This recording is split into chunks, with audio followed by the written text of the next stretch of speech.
Hello and welcome to the Green 19 podcast. I'm Dominique Yates. I'm joined by Ryan Wood and Tom Silverstein. Just a few days away from a road trip for the Packers, looking to break a 2-game losing skid, taking on the New York Football Giants. Yeah. How are we feeling after Monday night, guys? Are we caught up yet? I'm tired. Yeah, I'm not caught up now. Yeah, I don't know. It was nice having that extra day. Yeah.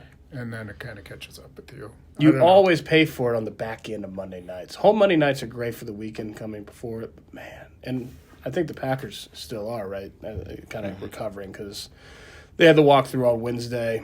They have a semi-regular practice Thursday, as Matt LaFleur put it, where it's half pads, and they take the pads off, and they still keep the pace up, full speed, but kind of, as you said, throwing them a bone.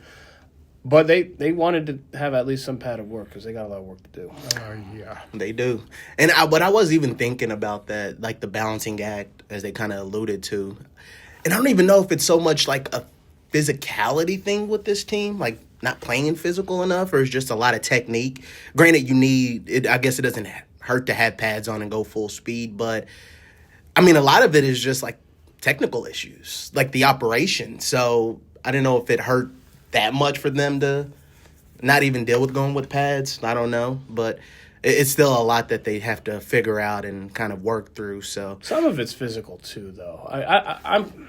I'm curious, when you guys had some time to marinate on it, how you saw the 4th and 1, the pivotal 4th and 1, because it's not a good look to have an Eagles defensive tackle screaming inside zone this way. Like, that's not a good look. I'm not excusing that.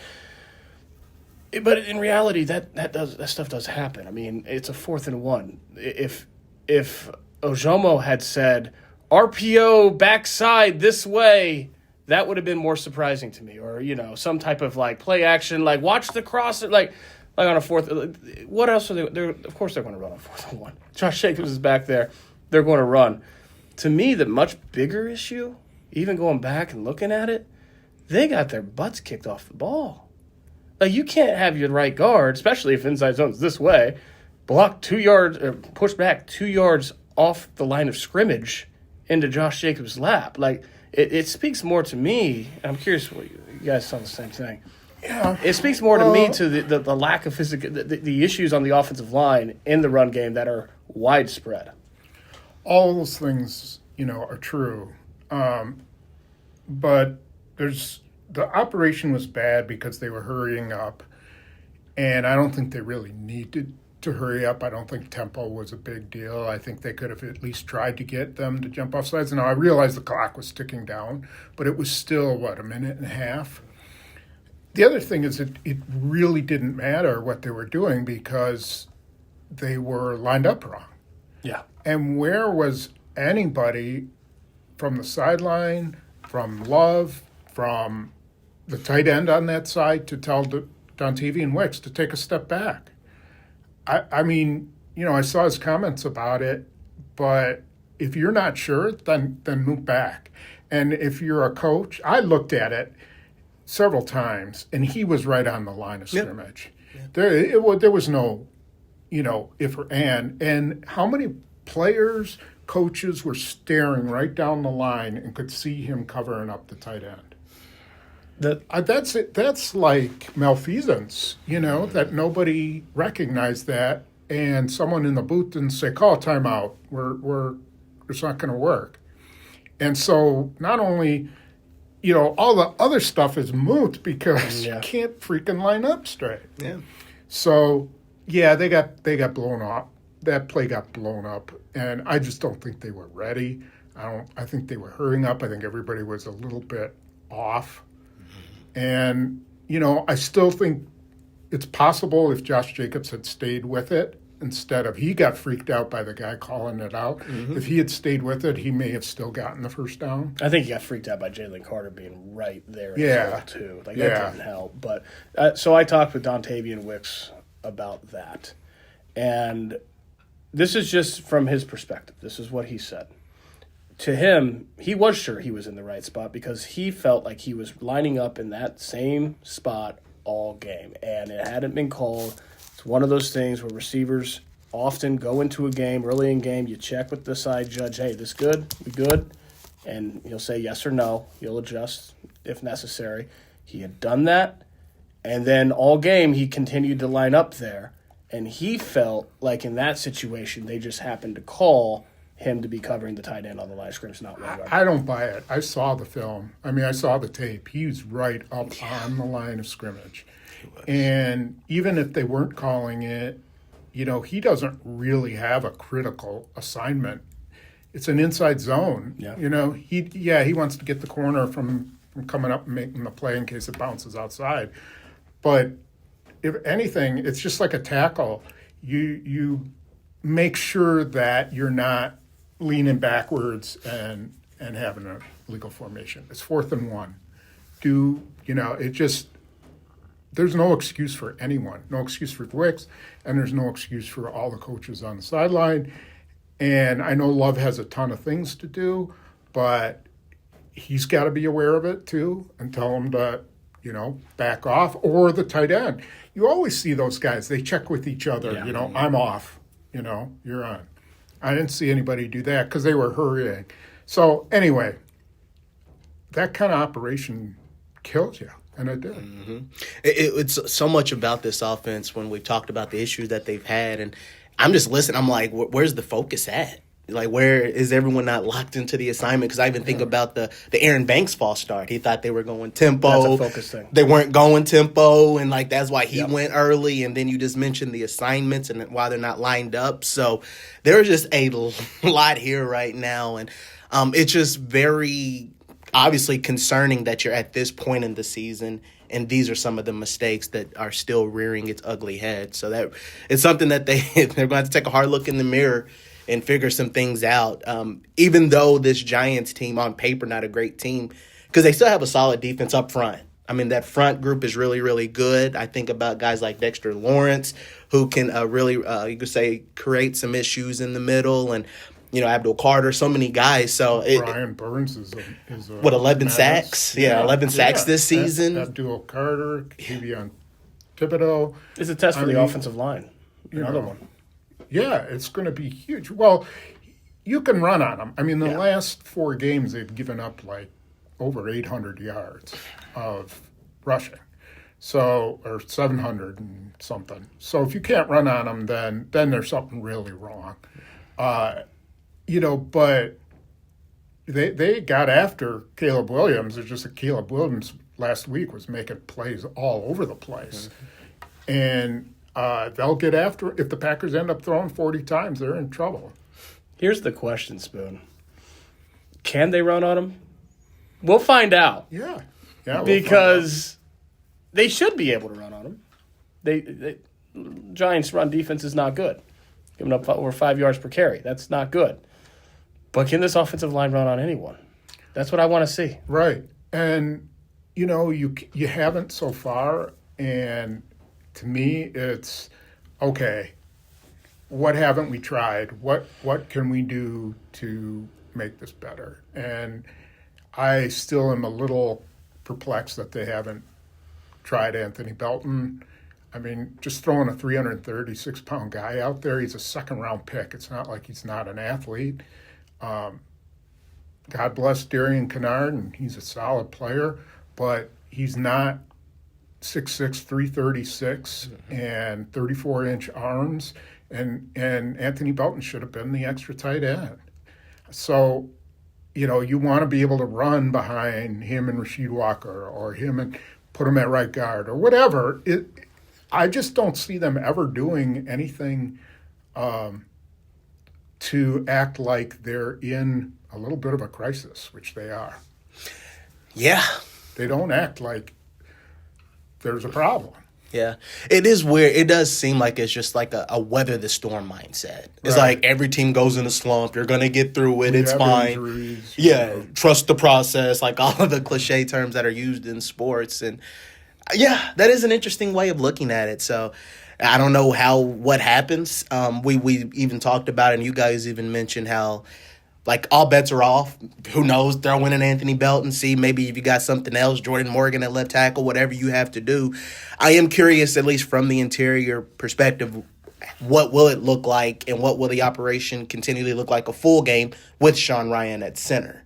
That's something that I am wondering because, talked to him in the locker room Wednesday, and it's really fascinating. He did even talk about this, which stood out to me. He said, because I asked him about the operation, what's it going to be like in this situation now? How do you navigate being center? He said, yeah, I know I got a lot, but I don't care. We just got to run the ball. He didn't even hesitate running the ball. Even the follow-up, I said, He's right. I was like, well, here's the $1 million question. How do you, run the ball? And he said, he even talked about it's just the mentality. Like, you have to strain a little bit harder. You have to push. You got to move bodies. You have to, like he said, that's the straining part. Like, the technique, you have to do it. You can't just let up, or you have to get off the ball. You have to do all those little things right. We'll see if they do it. It's like you talk about it, but we'll see if they actually do it in this game. I'm of a mind they don't have any other choice but to continue to work on their run game to make it better. Yeah. And you have to run the ball to do that. You don't make the run game better by not running the ball. They have to run the ball as much as they have. Josh Jacobs needs his 20 carries, and they have to get over 4 yards per carry. Josh Jacobs needs to break a couple runs. Because defenses play him this way, they are daring you to run the ball. They are saying, you're not going to throw it over our heads. All right, that's what this Packers offense has done well when it's been good this season. You're not going to do that. We're daring you to run the ball. You have to run the ball so that you get him out of that defense. If they don't run the ball better, nothing else really matters. They're not going to get to where they want to go this season if they run the ball like this. And by like this, I don't mean volume. I don't mean quantity.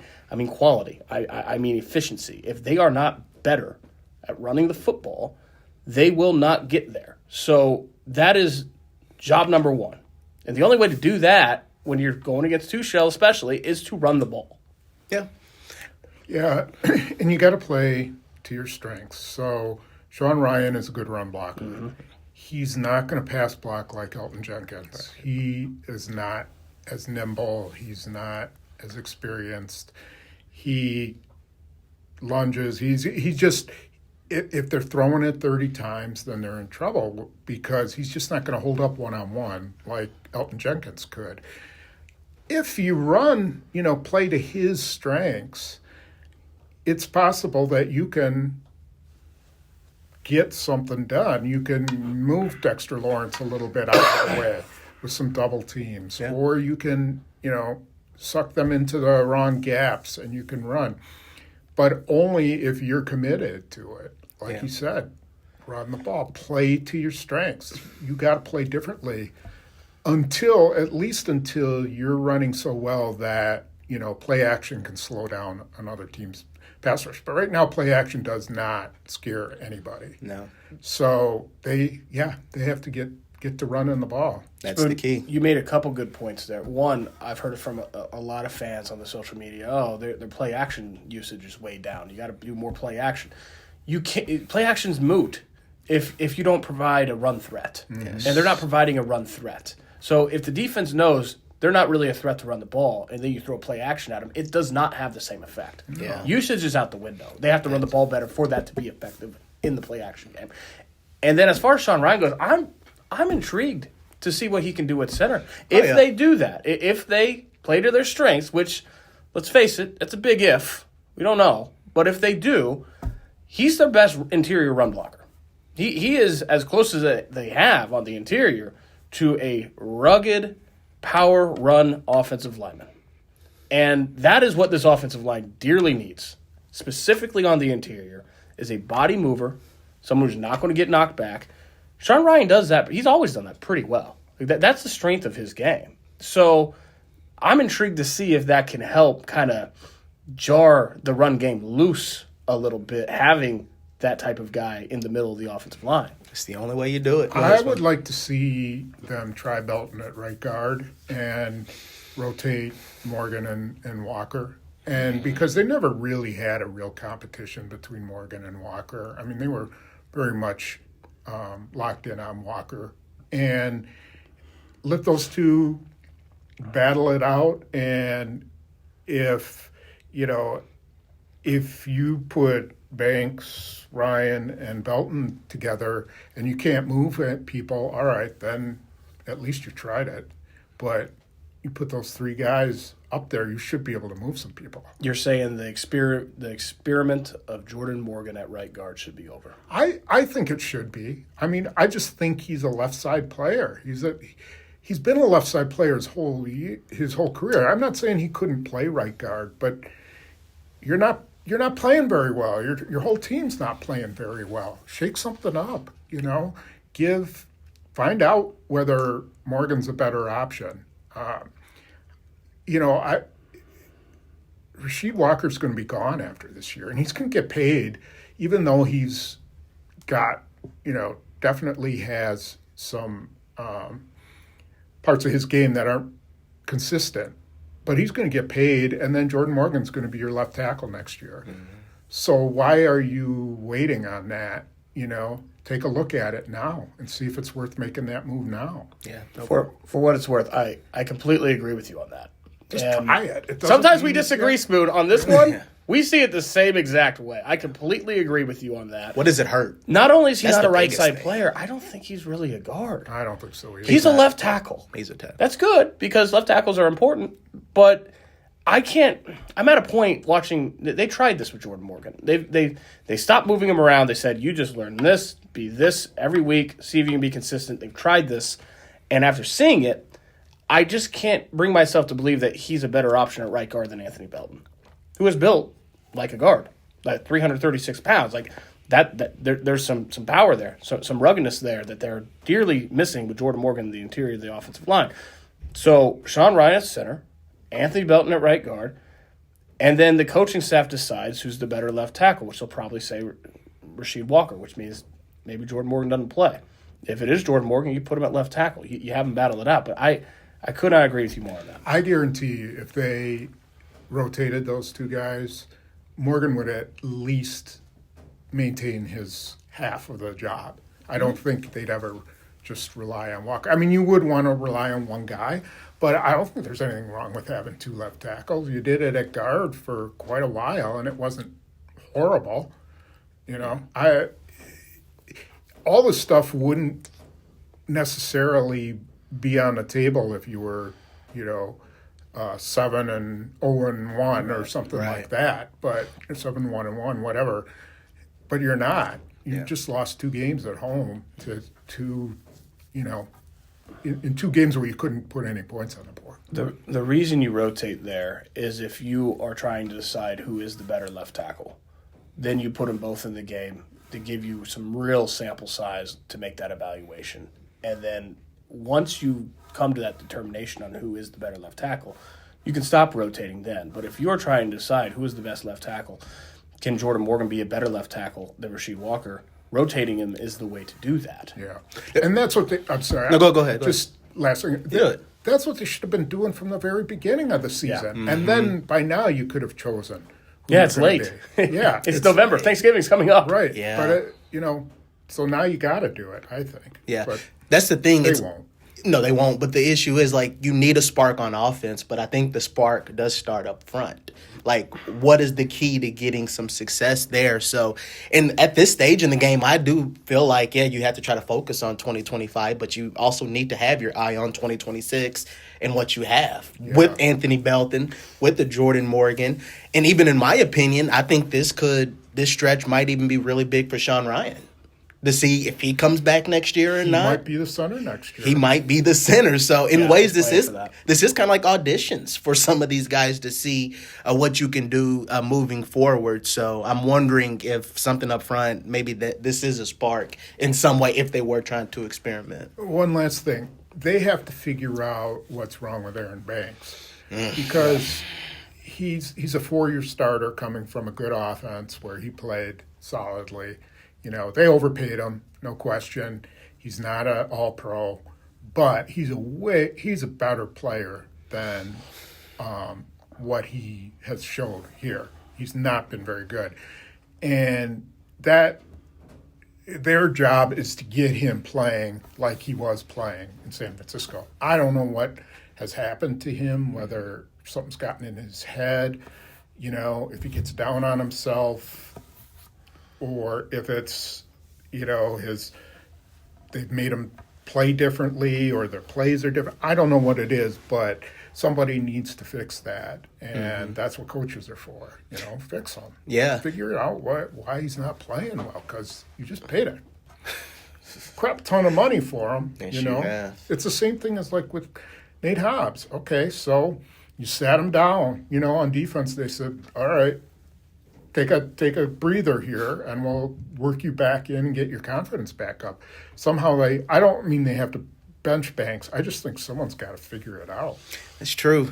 And I don't feel like he really has ever been in a rhythm. I know he was hurt going back to training camp, but maybe that first half in Detroit, maybe. I thought the first game in Detroit he played really well. And then even against Washington, I think he played pretty well. And then all of a sudden it just kind of, I don't know what happened. Yeah. Dominic, I want to maybe rephrase here because, yes, Sean Ryan, through the rest of the season, is playing for maybe being the starting center next year, and there's some questions that they need to determine on this offensive line with Jordan Morgan, with Anthony Belton, for 2026. But this is an all-in season. Of course. And the time is not now to think about 2026. The time is now to fix the problems that are going to prevent them from making the most out of this all-in season in 2025. And the biggest problem with this offense is the offensive line, but I think the place to start is, as Spoon alluded to earlier, lining up right. Not killing yourself with self-inflicted penalties. The Packers, among 22 teams in the league who have already played their bye, so they've only played 9 games, the Packers are 6th in total penalties, but they're 5th in those self-inflicted false starts plus illegal formations. They had 3 of those against the Eagles. Each one of those was killer, right? Now, the Dontavian Wicks one ultimately is easy to forget because there were other problems on that play too they didn't get it anyway. They fumbled, didn't get to the marker. But had they, it wouldn't have mattered because it was 5 yards back. The Aaron Banks false start is complete, and he owned it after the game. I give him credit for that. He took accountability. He said, I had a bad moment. He thought it was a quick count. It was not a quick count. Thinking it was a quick count, he was trying to anticipate knowing it was a 4th and 1 sneak for Jordan Love. They converted it. But 5 yards back, wipes out the first down, they have to punt. Kills a drive. And then maybe the biggest one of the game was the illegal formation early in the fourth quarter, the first of 2, where, this is the week to dump on Matt LaFleur. And I think it's fair because we've seen a sample size now of issues that have taken this team with elite talent and rendered them mediocre at 5-3-1. If they stay mediocre, he is absolutely coaching for his job. Ed Policy has said that there will not be a lame duck situation next season in 2026.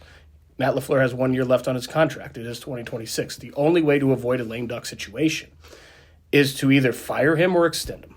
And if they are mediocre with elite talent in an all-in season, that very clear defined expectation of Super Bowl or bust, I don't see how they extend him. So yeah, he's coaching for his job. But I think it's also important to criticize Matt LaFleur for the right things and distinguish what maybe are the wrong things. For example, I think that he has no choice but to continue to run the football at volume. They have to work on it. They have to figure that out, or they will stay mediocre. So I'm not going to criticize him for that. I agree with that. I agree with Matt LaFleur when he says this happens all the time. Defenses, offenses, everyone it's not the first time in the history of football that a defenses know what play is coming. You have to still knock back and get that yard.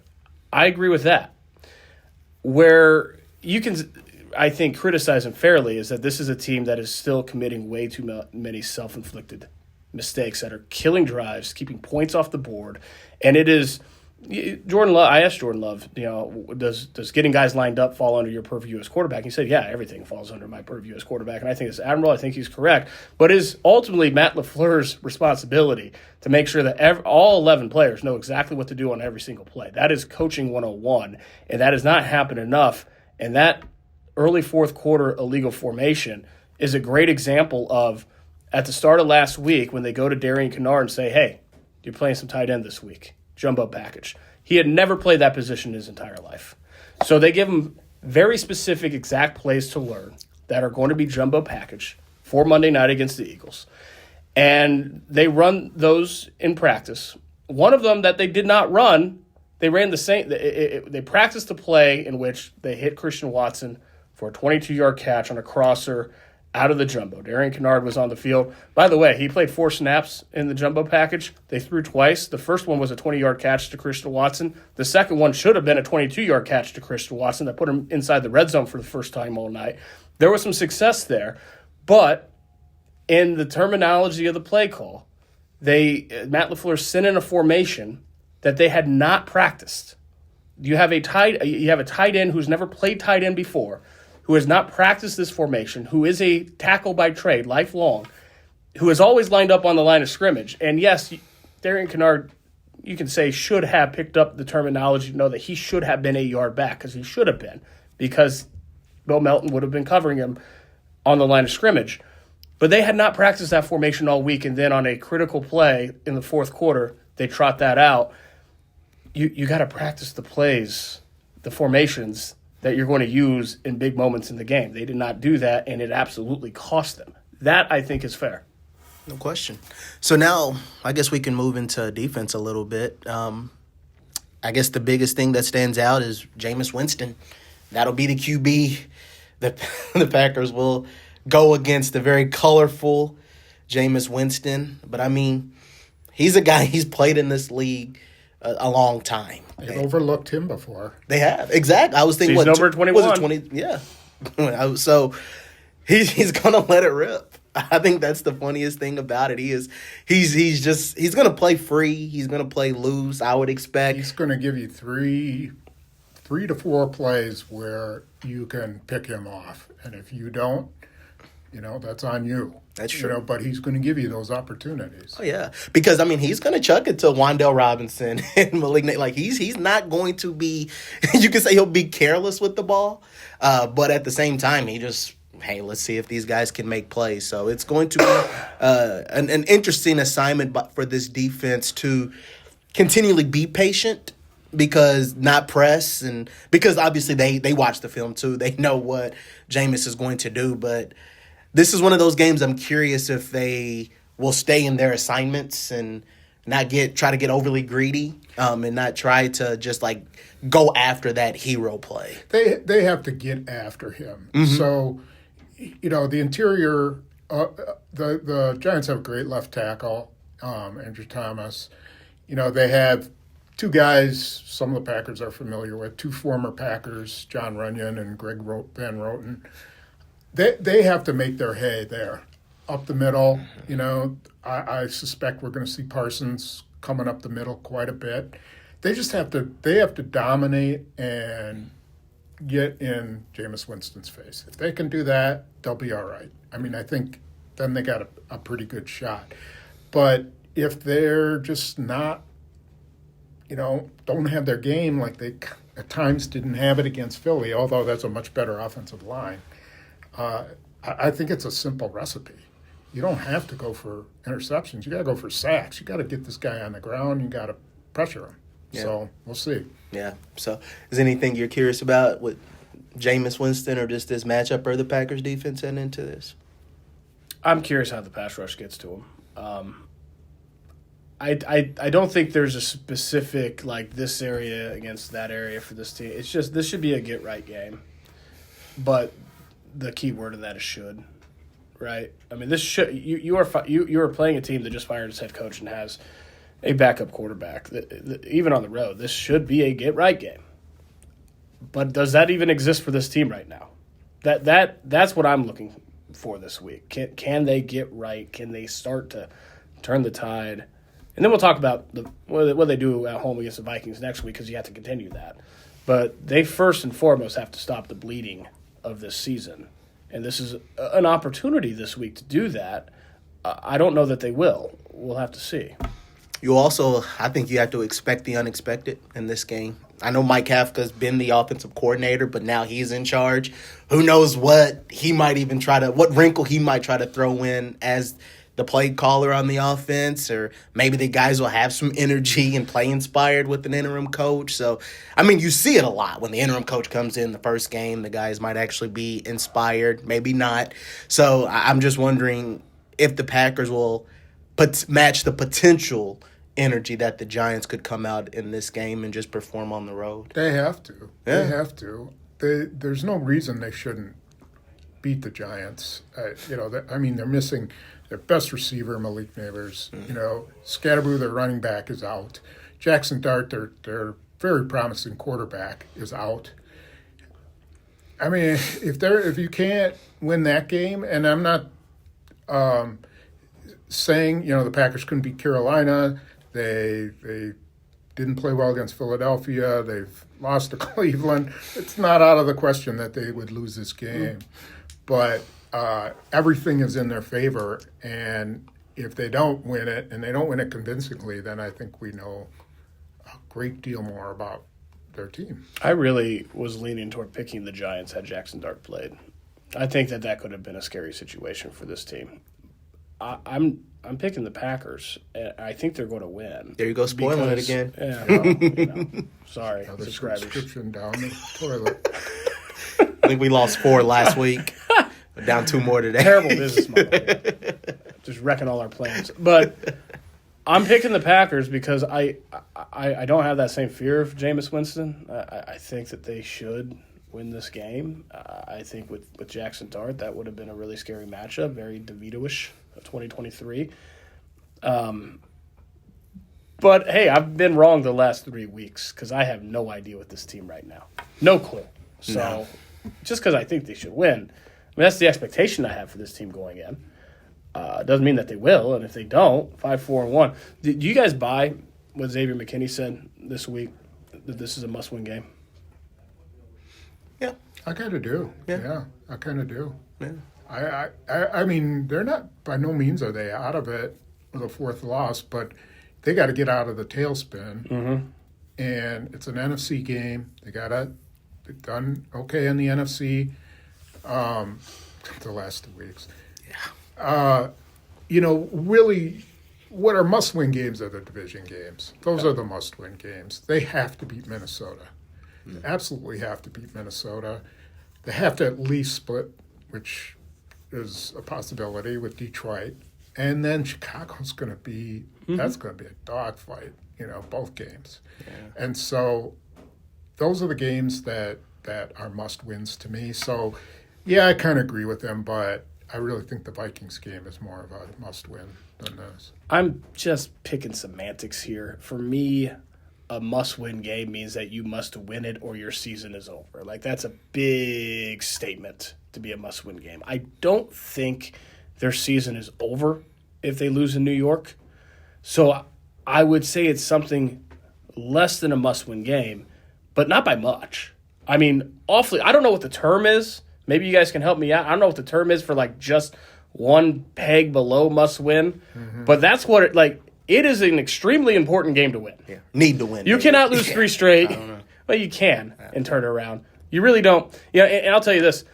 After 4-6 to run the table in 2016, I try to, really not – I'm very careful with what's a must-win game because even if they lost their 3rd straight game, they're 5-4-1, they're not as dire straits as 4-6 in 2016 through 10. So – but they're really, really sinking at that point, and they gotta start staying afloat more. So it's really close to that. I don't know if it's quite that, but it is really, really close to that.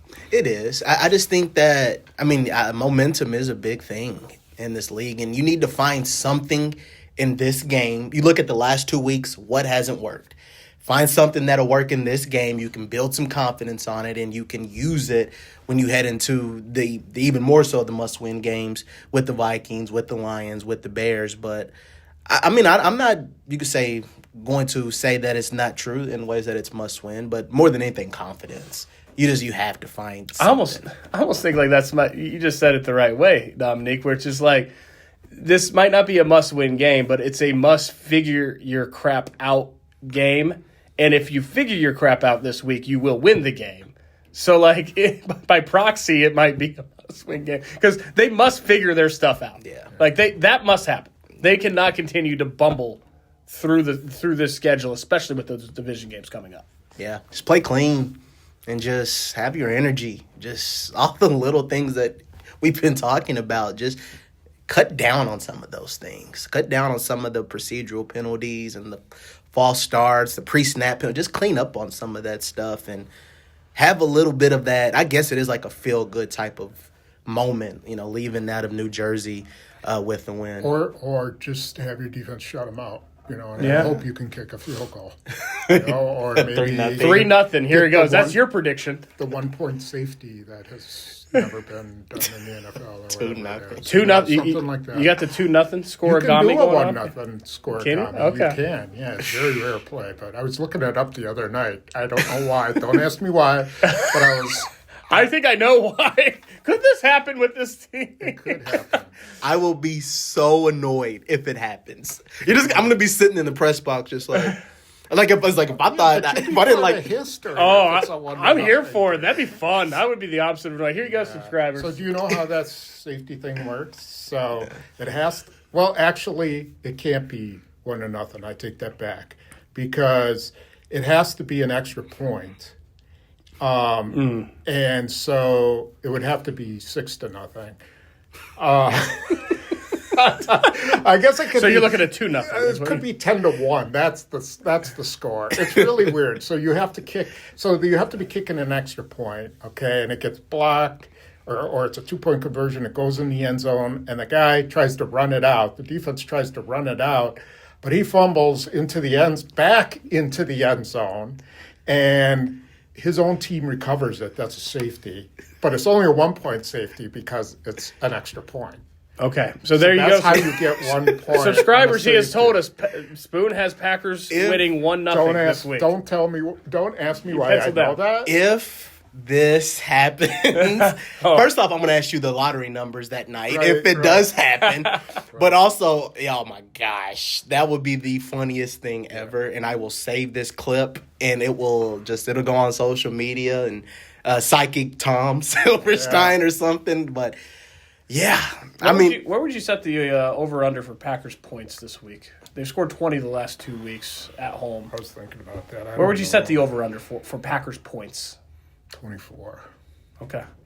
like 21, yeah. Oh, I would say 21.5. yeah. Yeah. I don't know. I don't know if they go over or under that. It's so hard to say.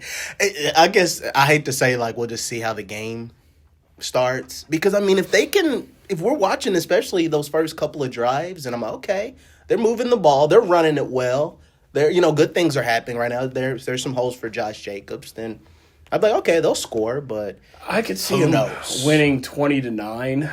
I could see them winning 34-17, 20. But yeah, I could see them losing because, they're liable to lose to anyone right now. They're all over the map to me. They are. I mean, that's the thing. All of 3 weeks ago, they scored 35 in Pittsburgh, and now they had a combined. It's in there. And they had a combined 26 in the last two.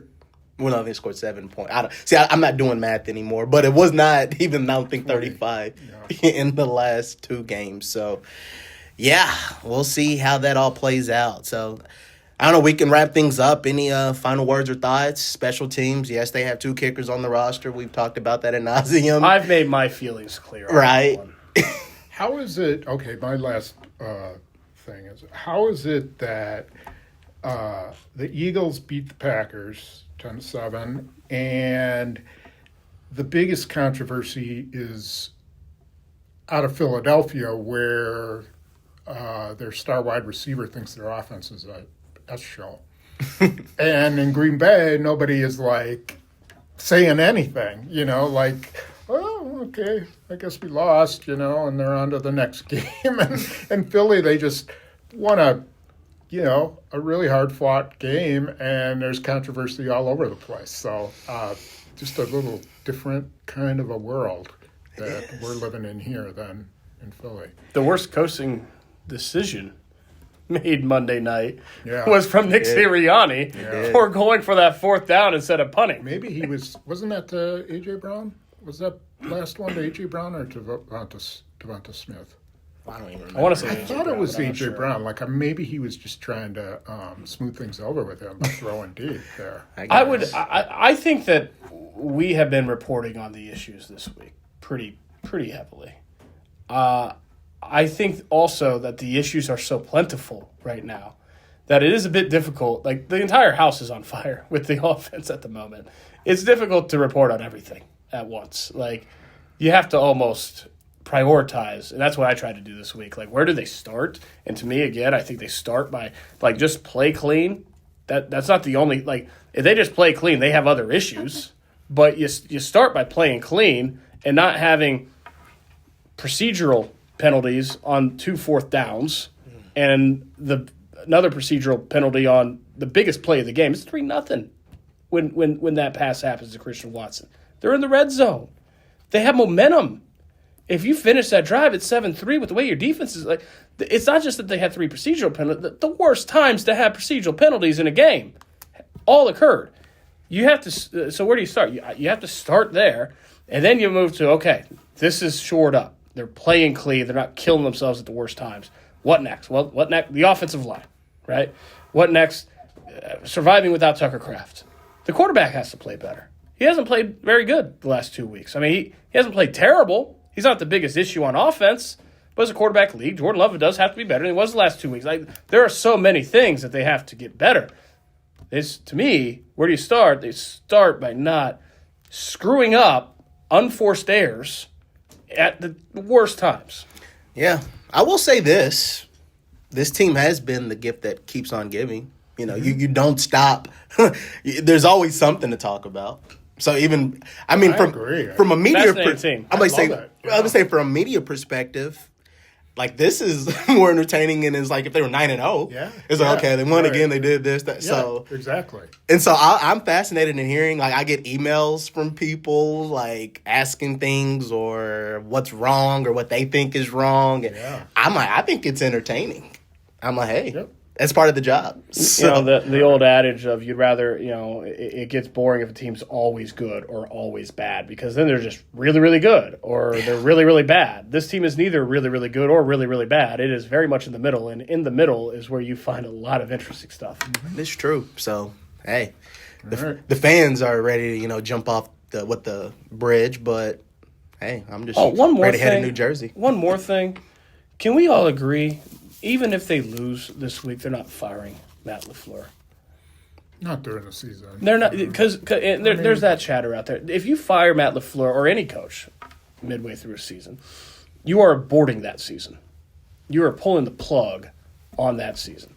This is a Super Bowl or bust expectation season. They made that very defined, very clear when they traded for Micah Parsons and auctioned off their future first-round picks for the next 2 years to do that. They're not aborting 2025. They are going to be committed to trying to figure it out. They made a mistake in 18 when they did that with McCarthy. Even, you know, that was more of an Aaron Rodgers thing. And if they'd have stuck with McCarthy, I still think there was a remote chance they could have made the playoffs.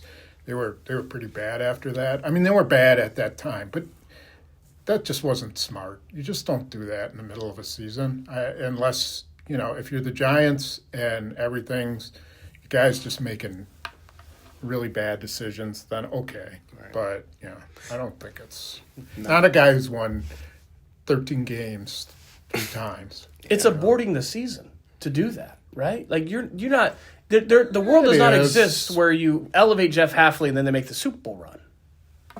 Probably not. No. Right. But. I guess that was going to be the part of it. It's like, who would they feel comfortable taking over as interim? Right. Like, not Rich Bisaccia or it'd be Jeff Adam Stevens. But yeah, it'd be. But then how does that fix the offense? Maybe Hafley. Yeah, that would just hurt the defense. Exactly. So yeah, it's not happening. No, it's not. No, it's not. I mean, again, it's just wanted a little sanity. True. It's a 2-game slump. They just won in Pittsburgh 3 weeks ago. At 2 games, granted, you got to right the ship, but oh my God, a 3-game losing skid, they're fired. No, like, Well, I think it's less that about a would be 2-game crazy. slump and more about like the expectations could not be more clear. The expectations are nothing less than a very legitimate Super Bowl run, and they are not doing that if you fire your coach in the middle of the season. It's just not happening. No, I mean what? Even I know this isn't something to get into, but I mean the Chiefs went 11-6 when they won a Super Bowl before, so it's all about getting hot when you get deep into the season. So we have not reached that yet. We're there. We're kind of getting there, but yeah, I think it would be pretty crazy if any move was made at this point. And by the way, the last time the offense was this bad was 2023, where they couldn't score in the first half. Second half. And Matt LaFleur did figure it out in the second half of that season. Like, let's not be prisoners of the moment.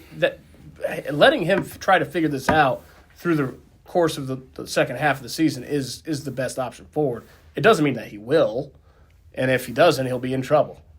But that's the best course of action. I think he at least deserves to see if he can figure it. Like they at least owe that to him because, as Spoon mentioned, like he's won a lot of games. They at least owe it to him to see if he can, right the ship, if you will, at the end of this season. So it's going to be interesting. It's going to be fascinating. But until then, let's check out Times Square and just take in the areas and sights and sounds and get ready for a football game that is at noon. You going to Times Square, Spoon?